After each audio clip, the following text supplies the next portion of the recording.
సముద్ర అఘాతంలోనూ అవలీలగా ఈదేవారి ద్వారా భారత యుద్ధ నౌకలపై భారీ దాడి చేసేందుకు జైషే మహమ్మద్ ఉగ్రవాద సంస్థ కుట్ర పన్నుతున్నట్లు నిఘా వర్గాలు నావికా దళాన్ని హెచ్చరించాయి.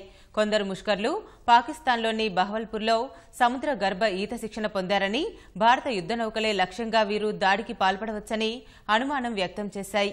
యుద్ధ నౌకలతో పాటు విశాఖపట్నంలోని అణ్వస్త్ర ప్రయోగ సామర్థ్యమున్న ఐఎన్ఎస్ చక్ర సహా ఐఎన్ఎస్ అరిహంత్ జలంతర్గాములకు ఉగ్రవాదుల నుంచి ముప్పు ఉండొచ్చని అంచనా వేసింది.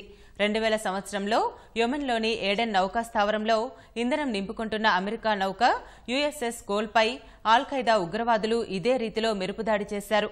భారత్లోనూ అలాంటి దాడికే జైషే ఉగ్రవాదులు కుట్ర పన్ని ఉండొచ్చన్న అనుమానాలు వ్యక్తమవుతున్నాయి.